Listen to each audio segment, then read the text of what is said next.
Yes. All right. Well, let me pray before we get started here, and then we'll get into this stuff. Father, thank you for this, for an opportunity again to spend some time looking at the scandal of your grace and how what impact that can have in our lives and all that it means for us. Sometimes we get fairly immune to understanding what that means, and I pray that we'll understand things in a new way. Your Holy Spirit will open our hearts to be able to push in some material that we have to grasp and understand and apply throughout the week. In Jesus' name, amen. One of the things I've noticed in talking to people after this material, so this is kind of a loop around here, is a lot of times when we talk about the whole shame and grace stuff and how it actually works its way in, is you end up getting hyper aware of all the words you use that is shame-based, all the things and ways that you relate to people that are shame-based. And something I said to another student just today was, my hope is by the time we get to the end of the semester, you'll actually be able to live that grace out rather than pick it all apart, pick everything apart about what you say, what you do, how you behave, everything that goes with it. Because our tendency is we go from completely being unaware to being aware, and then suddenly everything is jumping out at us, which is another invitation actually into more shame, is what it amounts to, which is one of the reasons why when I look at this, I want to start with grace, because when we start talking about the shame, you're going to need to be using it all the way through, because there won't be any space to learn if you don't have the grace and an understanding of what grace does and what role that it certainly needs to play within our lives. So where we left off was on this particular slide where I was talking about grace and the well, and how our tendency is to pay attention to everything downstream from the well rather than paying attention to what's actually going on there or how much of disrepair it has fallen into. Our tendency is to look at all the behaviors that we want to change, which is really downstream, and then we wonder why it keeps coming back over and over and over again, which is essentially really part of the shame cycle. Most of the time I spend talking to people about whether you call them besetting sins or repetitive patterns of behavior or whatever that might be. Usually there is some evaluative notion that goes into that about once I get a handle on it, whatever that means, then finally I'll be done, and I don't have to think about this anymore, which is really only an accident waiting to happen. So a couple examples about this heart stuff. Jesus mentioned it a couple different times. He takes to task the people that are focusing almost entirely on downstream behavior. The things that they do, the things that they speak, how they go about correcting people, all the things that they did to put God in a box. Better yet, to put God into a contract. If I do this, then you will do that. And that way, then they have a God that's entirely manageable, not known, but manageable, because it's a set of rules and things that we do. Another one. Another place where he made friends and influenced people. The good man brings things out of the good things within his heart, treasure. The evil man brings evil things out of the evil treasure of his heart, for out of the overflow. And he's referring directly back to Proverbs with this particular comment that he makes. The one observation I think we can make when we're looking at this is just, or ask the question, why is this such an issue? Why is grace such an issue? I mean, if you guys were to answer that, what would you say? Why is grace such an issue? Or is it? I mean, it might be worse. It's just irrelevant. But why is it an issue with us? Any thoughts? Yeah. You can't control it. Okay, you can't control it. Yeah. conversation with a friend. Like, she's one of my best friends in the world, and we weren't even talking about this. Like, she doesn't know I'm in this class or anything. But she was just talking about how, like, we need to find a balance between grace and holiness. Mm-hmm. And, like, just all of this stuff came. Like, there's no balance. Like, Right. I think that's what's terrifying for the church is that you can't control grace, and so by extending it to others and ourselves, you know, we want to be able to, like, say, oh, we can offer grace, but there's also holiness. Like, but that's all, I don't know, all one thing. Right, like, right. Grace empowers us to be holy. But I think that's scary because we can't dictate what that looks like. No, I couldn't agree more. I think in a lot of ways grace is an expression of holiness because it sets us apart, which is what holiness is, right? So it's a remarkable feature of our faith that you will find in no other faith is grace. Nowhere. So the couple things that come into mind as far as what's the issue. It isn't controllable. As a matter of fact, in the few journals I've read, a lot of people would describe grace as kind of a pass, rather and kind of winking at or saying it's okay that continue people go down the path, that is destructive or whatever it is. And that's not it at all. Somehow we've got this strange notion that grace has no boundaries. And that's just fundamentally not true. When God corrects us, and Jesus and the writers of Proverbs and other places talk about the loving parent correcting a child, is that being graceless? No, it isn't. I'll just answer the question. It isn't. As a matter of fact, it's probably more loving to be clear about what the boundaries are and what's expected, rather than guess and get it wrong and then fall into shame. So there are a couple of things that come to my mind. First, it violates justice and punishment. And why is this such a big issue? Because generally, we manage the interior of us according to when somebody does something wrong, that somebody should be punished. And either we impose that punishment ourselves, or we manipulate or include other people to do that punishing for us. I mean, you probably have heard the phrase, and maybe you haven't, death by cop. You ever heard that phrase before? Where somebody is suicidal, picks a fight or picks a gunfight with a cop, and what are they going to get? What's going to happen? They're going to get shot. Well, in a lot of cases, because we believe we're worthy of punishment by how we behave, we will either isolate or separate. We will pick a fight with somebody. We will do any number of things to kind of bring about the punishment we believe we deserve. Grace denies that. It violates that principle. And when you think about it even theologically, I think we all know who took the punishment so we didn't have to. Why? So that we could actually be free to choose. Because up until that point in time, until we ask Christ into our lives, we can't choose. We're dead. Scripture makes it very clear. Secondly, it's free. It costs the receiver nothing, and it costs the giver everything. There's few things that motivate people more than being in debt to somebody. We don't like being in debt to anyone. I mean, the irony is, I'm not even sure we like being in debt to God. And that's what oftentimes triggers a lot of our shame. Rather than seeing it as what it is, and that is, it's a gift. It's meant to communicate dignity and honor to the person that the gift is given to. The other thing about this gift is it's freely given.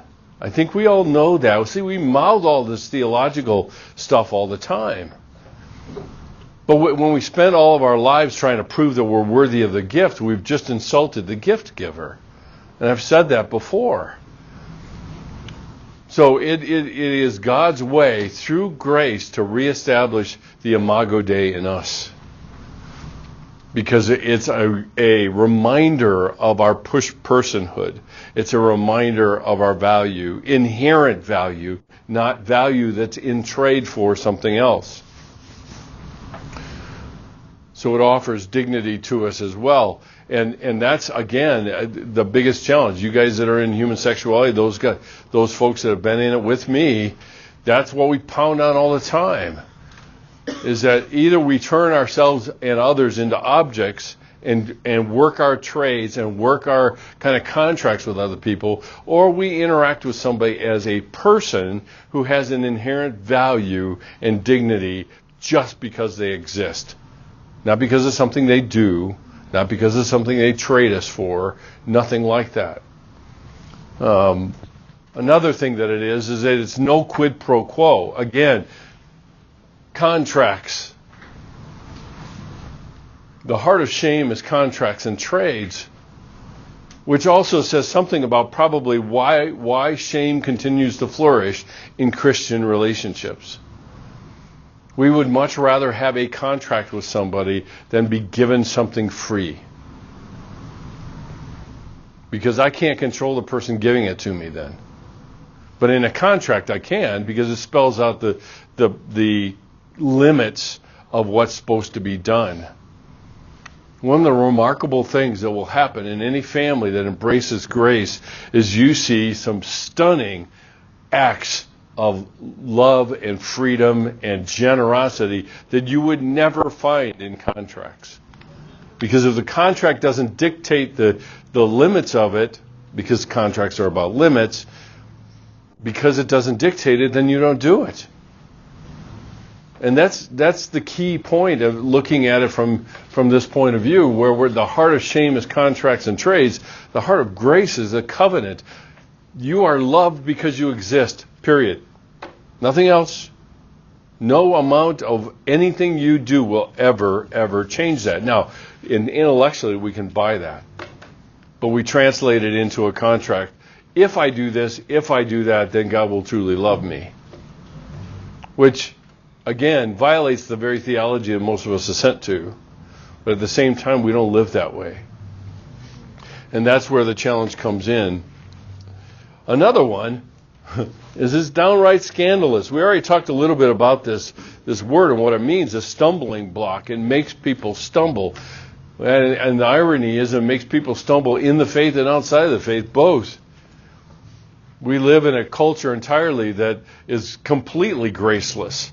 Everybody is an object. Everybody trades themselves for something else with another person. It gets really uncomfortable when we're in a relationship with somebody that says, I don't need anything from you. It's just a pleasure to know you and be part of a relationship with you. That's it. I don't need anything else. And I can tell you consistently, it's one of the most annoying parts for a lot of people that are in counseling, because a lot of times they can't repay the counselor what they have done for them. They can't. And it's really, really uncomfortable. I had one lady that I've been seeing for quite a while, actually, and she's, I think I probably have mentioned her in other classes with you guys, former missionary from Mongolia. She would probably be credited as somebody that opened Mongolia to the gospel. And a few weeks ago, she said something that basically it reiterated what I'm talking about here, and that is that let me back up. There's a lot of moments in time over the time that we've met. She said, why do you keep doing this? She said, I mean, isn't life awful always listening to people's problems? And she would never understand my answer in a lot of ways. And just a couple weeks ago, she said, I would not be here if I hadn't been meeting with you. Now, that's not an accolade of me, but that is the profound level of discomfort she has because there's no way she can repay. No amount of money exchange, which there isn't any in this case, but no amount of money exchange is going to repay one's life, one's understanding of grace, and one's understanding of even freedom. So, this last point is the one I want to drive home really strongly. Throughout the Bible, God shows a marked preference for real people, not good people. Jesus was surrounded by people who were so bereft of any dignity left that they really didn't have any way to hide it anymore. And those were the ones that Jesus spent all of his time with, not the ones that pronounce themselves good.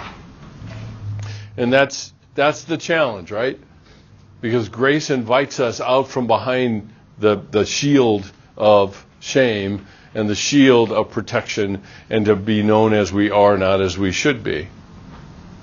And that's terrifying. It is really terrifying for most of us, and I don't think I'm overstating it. So, where we go from here is what I call the comfort of shame. We have the scandal of grace and we have the comfort of shame. The reality is that for a lot of our lives, this is all we've known, and this is just all we will ever be. I showed you some clips from, Paige. So why is it, I'm not saying all churches, but right. Most churches I've attended, and even one I have now this past Sunday, why is it that we pick and choose parts of Scripture? Like, you're going over the story of Isaac and Rebekah, saying, like, God really chose her. It's like, she could have been, she's looked at as property. Right. So it's like, of course, they're going to give her away, and to a family who's very well off. Mm-hmm. It's like, I don't know, it just, when you look more into the story, like, even with, like, Jacob and Rachel, it is so messed up. It's like, I heard more into it, and I was like, oh my gosh, I did not learn about this in Sunday school. No. There's nothing, no, it's pretty scandalous, actually. Yeah. But it's just like, why do why do most churches pick and choose, like, what we want to see and, like, make it about us, and, like, you can find this in a husband and a wife or whatever situation. It's almost misleading. And read it yourself and, like, yeah. Into it. I mean, I think in a lot of ways we look to find ourselves in it. I mean, I think a lot of our interpretation, if I were to drag it over into the world of psychology, is pretty diagnostic, actually. It betrays the psychology of the person in terms of how they interpret Scripture. So, if if you look at the full extent of those relationships, men and women, and the nature of relationships in the Old Testament and the New, there's a lot of it that's jacked up. I mean, a lot of families are jacked up big time, particularly in the Old Testament. I mean, yeah. Whether that's incest or whatever you want to call it. But, ultimately, all streams lead back to attempting to control one's fate independent of God. And that's where the riverhead is the moment Adam and Eve made the choices they each individually did, then we're told they hid and they were ashamed. And that contaminated the well for all of humanity thereafter. All that we see played out in the pages of Scripture, if we look at it all, not just parts of it, is that over and over and over again. So there's a lot of our broken DNA, spiritual DNA, that is laced with shame. And the church loves to pay attention to, and this is not a bust of the church, but it loves to pay attention to what is easily identifiable rather than something that is deep, and it takes more time to unpack it. And there's more risk of misunderstanding, and there's more difficulty in interpretation that takes us into those places. And so, and again, I have all the empathy in the world for pastors trying to preach sermons about sexual immorality, for example, or lust. Where do you start? And most pastors really don't have the language to describe it. Like objectification, for example. We only attach it to lust. We don't even bother thinking about it in terms of the bigger relationships we have with each other. So I think, I'm not sure that it is a conscious choice to excise things that are hard to explain. I think it tends to be what's going to be the most useful or beneficial to the people in the audience listening to. And so we leave out things that take more explanation, take a lot more time to try to help people understand, and that just, we don't have that kind of time. And that's unfortunate. I think it can be done. I think people actually are longing to understand that the people in the Bible are no different than them. They really aren't any different than us. And if we understood that, then maybe we'd understand the Bible better. Just a wild thought. But yeah, so I think that's probably a lot of it. I really do. And that's why I make this big deal out of the well versus downstream stuff. Because I won't estimate, a lot of books, it's a lot easier to define downstream behavior than it is to help people understand the depths of their own hearts. It's always easier. Always. So. All right. So one of the questions then is, where does it get all its power from? And I want to try to answer that question with you. And the idea here is, one of the reasons why shame is so powerful is because it is about our identity. And for a lot of people, we're still not entirely clear what our identity is, but we know that it's not very good. And because of that, then we're in this place where, there is this constant threat. If my identity is forged by being connected to people, okay, I'm not saying that's good or bad. Generally, it's not as good because we had this long conversation about boundaries, right? But if my identity is forged by being connected to people, and shame threatens disconnection, then I'm held hostage. I am held hostage. And so what we have found over time is that, one, its power comes from attacking our identity. Bringing into question, attacking is probably even too strong of a word, because all it has to do is bring it into question. And then we're already disconnected. It also is really used generally in our relationships to not only change our behavior. Why can't I ever get this right? I can't ever seem to get anything right. I can't ever seem to do things the right way. So changing my behavior, and then that also then gets translated out to other people. Why do you keep acting that way? How many times have we heard that question? It's never said, but it's an attack on our identity. Why do you keep acting that way? Now you say, well, they're talking about acting. Not really. They're talking about the essence of the person, really. So it threatens our sense of belonging. It includes, all of that includes feeling alone, feeling cast out, feeling rejected for our being, not our behavior. And we've been reiterating over and over again, shame is all about my person being, and guilt is all about my behavior, my performance. So shame gains a lot of its power because it attacks our identity. And our identity is the fundamental kind of crux or the nexus of who we are. So the other thing that has to come into play is the fact that we don't have much of a vocabulary to actually talk about it. And so if I don't have the words to describe what this feels like or what this is, then I'm going to have a hard time describing it. So when Brene Brown talks about we've got to drag this stuff out in the open, so what exactly am I dragging out in the open? How do I describe it? Not for others, just for me. And that's part of this backdrop that we have to talk about. If I don't have a word to frame it, then I'm going to have a very hard time responding to it.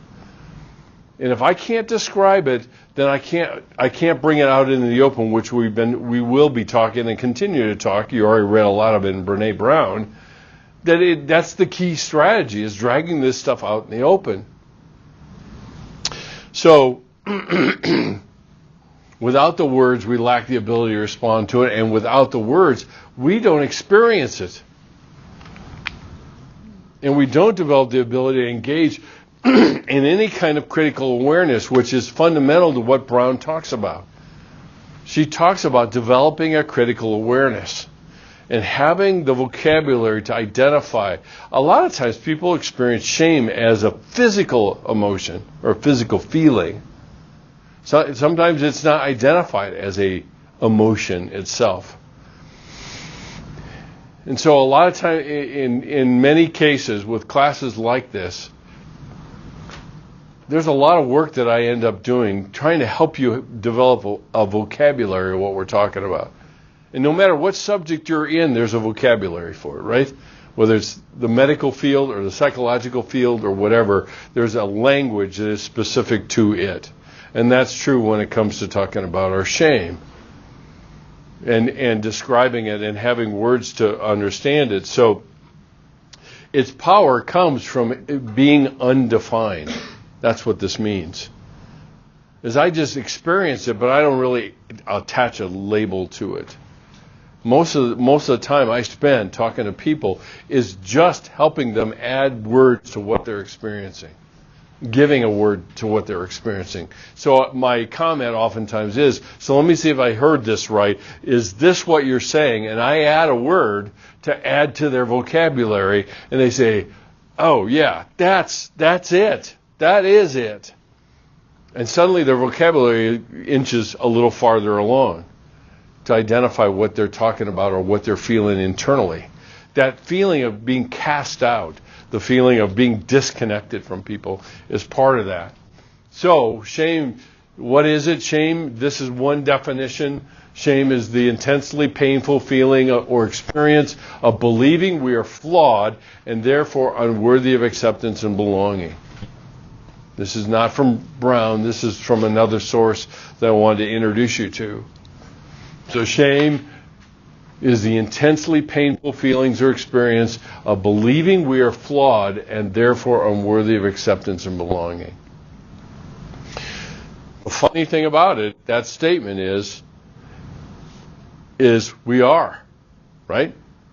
We are all flawed. No one here is going to debate that point. The issue is what it's connected to. Unworthy of acceptance and belonging. That's where the attack comes. Is taking the risk to be known the way we're talking about will risk me being cast out. Which is why I'm imposing upon you small groups. You can learn things in rows, but you won't experience it in rows. You will experience it in circles. We learn things in rows, we grow in circles. Because we have to risk. We have to risk. And without risk, we're not going to experience the vulnerability we say we want. Without the vulnerability, we're not going to have the risk. We're not going to do that without risk. So, there are 4 different things that we have to talk about in terms of emotional responses. Embarrassment, guilt, humiliation, and shame. They're really all very different emotional states or responses. The 2, which are the primary focus in what we're talking about, is guilt and shame. And they have a commonality that we'll talk about here in a second. The thing to be mindful of is, as a general rule, embarrassment, although we mix these words together, okay, we will interchange these words, oftentimes making it a lot more dramatic. I felt so humiliated. And guess where our feelings go with how we frame it? There's a lot of the time that I spend talking to people, I spend a lot of time listening to how do they frame their world. Because the words they use tell me a lot as to how they experience the world. So embarrassment, as a general rule, is fleeting and temporary. In a lot of cases, it's something that everybody experiences, and at times, not always, we look back at it and chuckle. You know, whether that's missing a step, going up the steps, or running into the edge of a door because you're not paying attention, or texting somebody and tripping on something, whatever it is, there's embarrassment. Why? Because there's something that occurs when we get into adolescence. It's called the imaginary audience. And the imaginary audience is what make adolescents absolutely psychotic. They look in the mirror and they have a zit on their hairline, and they're sure everybody in the class knows that zit exists, because the imaginary audience can see it. And they play to it, and we carry that with us into adulthood too. And the interesting thing about that is that imaginary audience plays in the background as a commentator oftentimes to everything else we do, which in a lot of cases makes it that much worse. So embarrassment is something everybody experiences. The idea with guilt and shame, the commonality between these two is that guilt and shame are both based on self-evaluation. Okay, this is the commonality between these two, and that's why oftentimes people end up interchanging these two together, because the commonality is exactly the same, is self-evaluation. You know, with guilt, it's connected to I did something bad, and with shame, it's something that I am bad. It's built on an evaluation of something, a behavior, of something I said, or whatever it might be. Guilt can be actually empowering. As a general rule, the way Brené Brown expresses it is that guilt is a comparison of our behavior with a certain level of standards, ethics, values that we have. It doesn't match. We feel guilty. I'm going to try it differently the next time. So guilt can be empowering. In Scripture, we have exactly the same phrase that is called conviction. Conviction is empowering. It's something that pushes me toward life if I can appropriate the grace that's given me to do things differently the next time. But I can't do it immediately. So the idea of guilt is I did something bad. Guilt is, like I said, is comparing our actions of behaviors against ethics, values, and other standards that we hold. I already mentioned a lot of times in Christian terms we talk about conviction. One of the places that I will often point people to about the distinction between these is in 2 Corinthians 7. Paul makes an interesting distinction because based on what we know at least about the Bible and the letters to the Corinthians, 2 Corinthians technically is 3 Corinthians. The second letter was lost. Now, I don't know if it was in translation or in root, but either way, it was lost. The third one, which we consider 2 Corinthians, is a review of where they came from. Because, I mean, literally, if you want to put it in everyday terms, 1 Corinthians was reading them the riot act about the church, a church gone wild. And so 2 Corinthians then becomes one of reviewing their response to his confrontation. He called them to live according to the values and beliefs that they had that they weren't doing. 2 Corinthians 7 comes around and Paul says that as a result of what I did, I might have regretted it, but I no longer regret it, because what I said to you, that the godly sorrow led you to life. And he distinguishes godly sorrow, leading one to life, with worldly sorrow leading you to death. Worldly sorrow, in that context, and the way Paul describes it, would be the same as what we're talking about with shame. Worldly sorrow, shame, paralyzes us. It makes us non-responsive to the people around us. And guilt, on the other hand, the guilt that is a comparison and a call to live according to the values we say we have, is an empowering thing that leads us to life, to make changes, to continue to progress, to grow in our Christ likeness. All of that is part of the backdrop of what we're talking about. So when we come down to it, shame is about our person, and that can never be adjusted easily.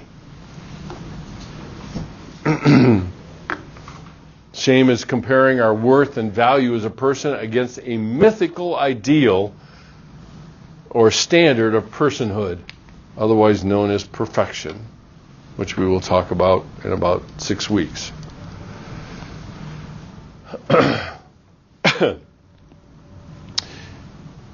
There is no, I agree with Brene Brown on this, there is no such thing as good shame. Partly because of its connection to our personhood. So shame, for people that are wrestling with and dealing with self-destructive behaviors or cycles of behavior, shame is usually at the anchoring point. And that shame can be in a comment upon what should have been, could have been, or the person was better than, whatever that would be. And oftentimes what ends up happening is it not only is self-destructive behaviors, but it's also what ends up happening is either we silence ourselves or lash out at others in order to humiliate them. So we take what's going on in us and point it outward to other people, which is going to take us to what humiliation is. I agree with Brown when she says there is no such thing as good shame. Interestingly enough, one of the people that have written about shame and grace, Lewis Smedes, actually believed that there was such a thing as positive shame, and that was probably the part of the book that I wasn't real happy with because I just don't see it. So we are much more likely to engage in self-destructive behaviors.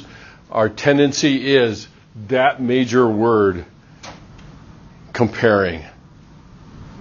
And comparing, we never compare to somebody lower than us or how we perceive them. We always compare to a standard higher than us, and that standard never stays the same. It always drifts upward, which means that we've got this strange, distorted version of thinking in us that says the only way for me to achieve more is to live in failure all the time. Because essentially that's what I'm doing. If the bar of success is always here and always floating upward, I make an attempt to hit it and I get close and it goes upward. Where am I? I'm still in failure. It's below that bar is the failure point. So, and when I'm failing, what do? We translate it into, I am a failure. I'm not failing, because that could be motivating because I need to do something that isn't quote unquote failing. Of course, failure or failing is a catastrophic term. When I make a mistake, I'm not failing. I just make a mistake. But see, again, we think we have to pump up the intensity of these words we use because that's what's going to motivate me. And guess what? It only takes you back into more shame. So, shame is about our person. Why is it such a big deal? It's about exposure. It's about being ostracized. It's about self-loathing and understanding why people hate you too. And it's not self-hate. Self-hate is way too quaint and way too nice. It's self-loathing we're talking about. And that's why we oftentimes will hear the words, I'm the worst, or I am a horrible friend. So the words we use to frame it betray us because our feelings fall right in line with the way that we describe it. So Shame is about our person. Now, the one word I haven't mentioned is humiliation, and humiliation is an intentional attempt to take a lot of the stuff that I've got in me and point it outward, all the ruthless words and everything else, and point it out toward others in an attempt to control them. So, this quote I thought was a telling quote. People believe they deserve their shame. They do not believe they deserve their humiliation. Why? Because it's a public thing. It's a public thing. And being humiliated in public is the height of disconnection with people. It's one thing that I struggle with my connection to people. It's another when somebody contributes to my disconnection to people. In other words, they're making an open case that I don't belong anywhere. And that's where humiliation comes into play. And it's somewhat of an outlier. It's a public display of shame used to try to control another person. And that's what goes into it. So, we talked about where does this power come from? How do we experience it? What is it? So what about how do we actually experience it? The way we experience it is oftentimes what you guys have read in Brene Brown. She talks about the web, the shame web, right? And I think in some respects that's way too one-dimensional. I think in some respects it's more layering of webs. And most of those layers conflict with one another, otherwise known as a double bind. So the first layer, if you will, is who we should be. Obviously, the operational word is should, but who we should be, which really there's an extra dimension to this, particularly for us as Christians, because we have this image of what we should be. I had that lady I was talking to you about, she teaches in Jeffco schools. And there's another teacher that teaches with her. They're kind of a team. And the teacher is forever bringing granola bars in for her kids. In spite of the fact that there's a no eating in classroom rule there. And one of the things she said that caught my attention, she said, I was starting to feel guilty because I just wasn't being a good Christian. And I stopped her and I said, wait a minute. What's a good Christian? Just curiosity. I can't help myself. And she said, well, whatever I'm not. I thought, yeah, now we found it. Now we found it. Whatever I am not makes me a bad Christian. And the terms are telltale. So, whether it's being above reproach or being Christ-like, it's funny. Our graceless society is so quick to tell us when we're not being Christ-like. It really is quite ironic, as if they have any grasp at all of what Christ-likeness is. For example, their notion of being Christ-likeness is having no boundaries at all and calling it grace.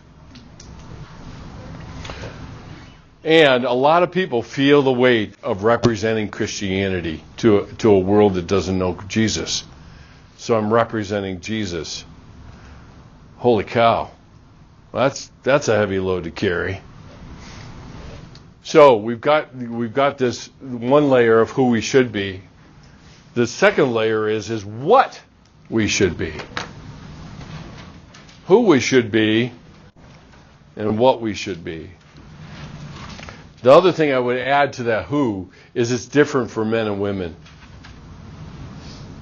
It's very different for men and women in our culture today. In spite of all of the drum beating about equality, men and women are different. And our expectations of who they should be and what they should be is very different. The funny thing about it is we espouse one thing and expect another. And when that happens, there's a double bind that occurs for the people that are caught in the crosshairs between those two things. So what we should be, what's a good little girl? What's a good little boy? What is a real man? What is a liberated woman, if you want to? That was more popular in the 70s and 80s. But all of these things, we have these phrases, and you guys have already drilled you with over and over again. Define your terms. If somebody uses a term like, what's a real man, as funny or odd or humorous as it might be, describe what men are first before we start talking about what's authentic and what isn't. And that's what we should be. And then the last one is how we should be. So there's three different things here. Who we should be, what we should be, and how we should be. How we should be is about our relationships. How do I behave in relationships? And all of these things are very much a part of this layering of what to be and what not to be, how to behave and how not to behave, what's a good Christian, what isn't. All of those things are part of the landscape of how we experience shame. So it's not just a single web. It's multiple webs this deep where we have all of these things conflicting with one another. The other way that we experience it is one main fear, one main item, and that's fear. Fear metastasizes in us into a variety of other feeling states. But we already said that the fundamental basis on which shame occurs is the disconnection or the threat of disconnection. Therein lies the fear. That's why shame is so powerful. We are emotionally, biologically, spiritually designed to belong and be connected. And because of that, then, there are a variety of things that occur that trigger fear in us. The ridicule, feeling diminished. We already mentioned the piece about being flawed, and just being exposed. Because we see that as jeopardizing our connection to people. Why? And you guys are not unusual. I mean, your reaction when I was talking about the small groups was not unusual. Why is it such a big issue? Because I am threatened with the possibility of being exposed.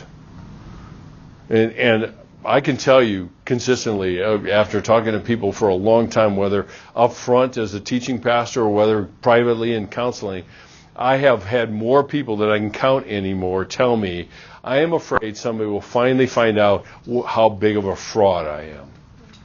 They'll find out the real me. And so what does that mean? That means I'm committed to make sure they don't know it. I'll do everything in my power to make sure they don't. Because if they do, I'll be disconnected again. I'll be ostracized. My flaws will be on open display, and people will do all manner of, whether it's laughing or diminishing me or whatever that might be. So, the other part of this is the one thing I want to explain to you is the power of the double bind. It is two demands that conflict with one another, and we expect ourselves to be able to perform it. A double bind definition is a situation in which options are very limited and all of them expose us to penalty, censure, or deprivation. Deprivation of what? Connection. And the point is that I cannot make a move without getting it wrong. That's what a double bind is. I mean, what's the common phrase that we use? I'm damned if I do and damned if I don't. And a lot of times we're in relationships, we're in our culture that has conflicting demands on men and women, both. Both. And guess what happens as a result of that? There are a number of ways out of a double bind. One way is to do nothing. We become paralyzed. Why? Because I don't want to do anything wrong. Which, since we're in a double bind, is virtually impossible. Okay? So, I end up committing myself to cutting my losses rather than making connection. I'm trying to just make it as little loss as possible. So, a lot of times the other thing, like I mentioned, the way out of a double bind is do nothing. The other possibility is to add new information so that I can choose one side or another irrespective of what the person is doing. Because a double bind is imposed upon me, and the only way that it holds me in check is if I assent to it and allow myself to function according to it. Okay? Many years ago, when I was going through family therapy training and so forth, there was a group of people out of Palo Alto that were doing research in families and so forth. And one of their working theories, it never really panned out much, was called the schizophrenic family. Okay, in other words, the families that are the genesis of schizophrenia. Okay, and their theory is that there were certain characteristics in families that seemed to correlate with kids that came out of those families that were schizophrenic. And one of the primary characteristics, and this was their hypothesis, it was called the double bind hypothesis. And they used a particular example to prove, or not prove, but to exemplify how that worked. And the example went like this. The son has a psychotic break. He's probably been diagnosed as schizophrenic. He's in the psych hospital. Mom comes to meet him in the psych hospital to visit. And she's walking down the hallway, and he spies her coming down the hallway. He gets excited. He goes, he throws his arms around his mom, and his mom stiffens. And he drops his arms and steps back, and she looks at him and says, "Why, son, don't you love your mother?" It's a double bind. It's a double bind. Now imagine if he said, "I'll give you a hug if I want to, whether you like it or not, you old hag." That's adding new information.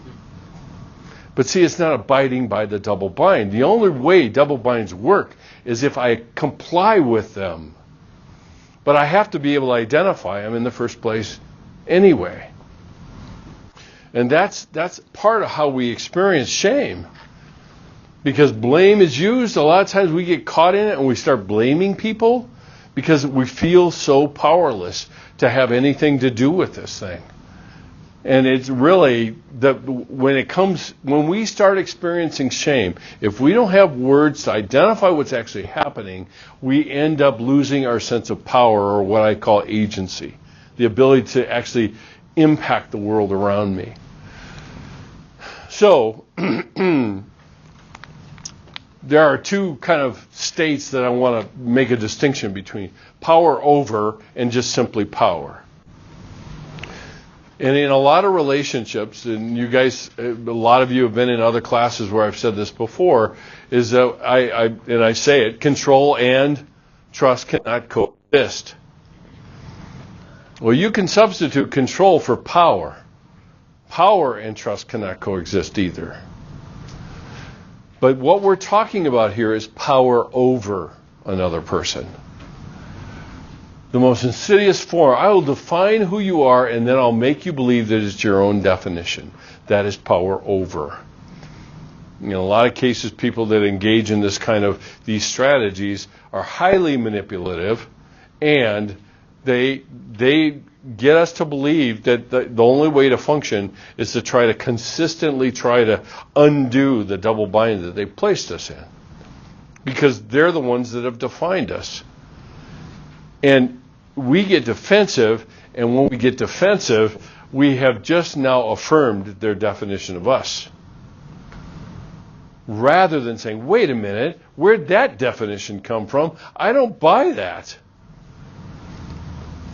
So, the difference between this is really the only response to power over Remember what I said about the son with his double binding mom? Is expressing my personal power. I don't have to abide by the terms of the conditions that go in here, which is what we're actually talking about here. We're talking about the difference between power over and personal power. Personal power is defined as the ability to act or produce an effect. It's called agency or instrumentality. The thing that's interesting about personal power is it grows with other people that want to empower us and us them. It's not a zero sum. In power over, either I have power over you or you have power over me. It's zero sum. I have it, you don't. You have it, I don't. That's what zero sum means. In personal power and in communities of people where people are empowering one another, it grows. It grows to have a positive effect on my world and the choices I make and how I deal with myself. And the thing to keep in mind is it includes an awareness and a choice and ultimately change in those kinds of groupings of people or communities of people. And you guys that are in family dynamics, you recognize the Balswicks talk about those 4 dimensions in terms of covenant and grace and empowerment and I always forget the 4th. I have no idea. Intimacy, yes. Why is it always? That's diagnostic. I forget intimacy. But the empowerment piece is something that's one of the most powerful things, no pun intended, of course, within the family. Parents empowering children to take the greatest level of agency in their lives that they can is a display of grace. It says you can do this. You don't have to do it perfectly. You can make a mistake. It's not the worst thing. And it encourages and facilitates the growth of the person. So personal power, I already mentioned, consciousness, choice, and change. When shame hits, we usually are not conscious of when it happened. Why do we talk about a shame hangover? Right? We only oftentimes recognize that we've been hit by shame when we have the hangover, not when it's actually happening. And so when Brené Brown talks about developing critical awareness, she's really ultimately talking about how do I develop the consciousness of what's going on, whether it's the confusion or fear or anger or any of the other things that are mentioned up here. Because, again, we know what our feelings tell us. We haven't practiced that very much. We just experience them, and that's the end of it. They're not pointing anything out to us. We're just so busy experiencing it. So the minute we experience it, we go into crisis mode or survival mode, and we begin to make choices. And the choices are always the ones that we've done before, usually. So the one thing that is interesting about this is some of the brain research that has been done, that shame itself, with the research, that is so threatening that it throws the person into fight, flight, or freeze mode. The most basic modes of functioning. It bypasses the evaluation part of us, the neocortex, the thinking, the analysis, the judging, the kind of holding the two things together and making choices and all of that sort of thing. So oftentimes when people go through a shame situation with somebody and you say, so what was going on there? I mean, what prompted you to do that? And 9 times out of 10 they will say, I have no idea. It was just automatic. That's what I always do. And that's the very thing that sabotages the level of personal power that the person actually can have. Is I have to have consciousness, and once I have that, I can start choosing and doing something a little differently. Okay? Now, let me stop for a second. Any questions on any of that so far? Because what we're about to get into, I have a warning page. Maybe it'll show up.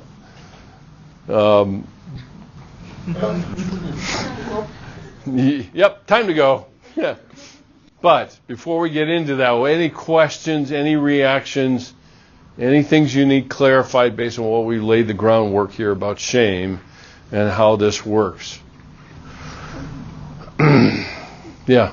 So, like, could you give me an example of, like, personal power, like, with the mom stiffening and, like, don't you love me stuff? Right. What would be his response to that when you have the conscious choice? Well, it was a little bit like what I kind of jokingly said, is that, you know, if he were to step back, for example, because a lot of times manipulative behavior doesn't work if it is pulled out into the open. It doesn't work. So if he were to step back and say, Mom, why are you stiffening? I'm just trying to give you a hug. Well, he's maintained his personal power in that situation because he has highlighted her behavior to her and asked her to make a choice about it, not him, whoever, about it. It's too late in the day. Too many pronouns rolling around in my head. So yeah, I think there's a lot of that. When we have interactions with people, sometimes we know what we're feeling, and sometimes just the reflection back to them about what we're feeling starts a really productive conversation. Including, as crazy as it sounds, including saying, I'm feeling really stuck. Because if I respond one way, I'm afraid you're going to feel bad, and when I respond the other way, I'm going to be doing something I really don't want to do. Now, I have just drugged that thing out into the open space between us, and we can start talking about that. Now, that doesn't mean they will. No guarantees. But when I do that, guess what I do? I get my power back. Because now I'm looking at what's happening. I'm not talking about what we're talking about, the content of what we're talking about. And that's the biggest part of this. So, any other questions? Okay. Well, I will start this, and then we'll continue, just enough to get you thinking. What I want to talk about is this, is the leading candidates for shame. And one of the first candidates for shame, the people that are prone to get caught in this web of shame, are somebody that we might call the guilt spreaders. Now, this material is stuff that Lewis Smedes talks about in his book. I'm just adding my own commentary to it. But they espouse the shame equation: one wrong act equals one bad person. So, another phrase of that is, I did, therefore I am. And so the minute that they do something wrong, a behavior, it spreads to all parts of their being. One lie, now I'm a liar. Now, we begin to look at and talk a little bit about how it gets developed within the context of a family. And a lot of times these phrases are ones that oftentimes are kicked around. Why are you such a liar? Is the phrase that is used. So it moves from, your lying really impacts my trust of you. That's reflective. It's talking about a behavior. A person can stop lying to regain trust. Or, if you weren't such a liar, you see the difference between those? I've already labeled the person as a being that is a liar. The person is a liar. So guilt spreaders take one instance of doing something wrong, and it spreads to all the other parts of them. The second one is the overly responsible. They feel as if they, not God, have the whole world in their hands. One false move and the whole world will come right off its axis. You say something wrong and somebody does something wrong, and therefore you're responsible for it.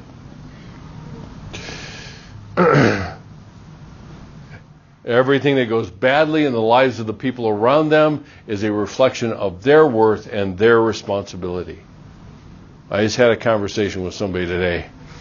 It was the anniversary of a friend that committed suicide, and he was talking to me about, the friend came up to him the day before he did it, and asked him a question that he had no idea the impact of or the importance of the question. And he looks back and says, if I hadn't, then maybe he wouldn't. And that's part of kind of being overly responsible for things that we have no power over. Now, that may be the big T truth thing. That may be the fundamental truth, but that's not the experiential truth. That's not how we experience it. So people that are prone to shame are oftentimes people that struggle with over-responsibility. They would see it as just being responsible, but it's over-responsibility. A few other characteristics of this one, and we'll call it a day. They see the world and experience the world as always just too much. Too much pain, too much brokenness, too much. Now, when I say chronic too muchness, it's not them being too much. We'll get to that later. It's more the world is too much because I'm responsible for the whole world and I need to do something about it. They can't believe that God has the whole world in his hands, as the phrase goes. And the reality is overly responsible, particularly and often in many cases, is they don't trust God to act as they think he should. After all, they're more than happy to offer their consultation services to God if he needs them, and therefore create their own sense of urgency and responsibility. Now, go back to and do some comparisons about some of the things we talked about with boundaries. Okay? Because there are those people, a lot of times controllers, oftentimes get trapped into the overly responsible mode. And in a lot of cases, we've got a number of other kind of profiles to talk about next time. But in a lot of cases, just like when we talked about safe people, the abandoners and that group, or the 4 kind of boundary problems, no one is ever one thing. No one is ever one thing. And that will continue to be the case. Okay? Okay, I'm done. You're done. See you later. Have a good day. Is that done next week?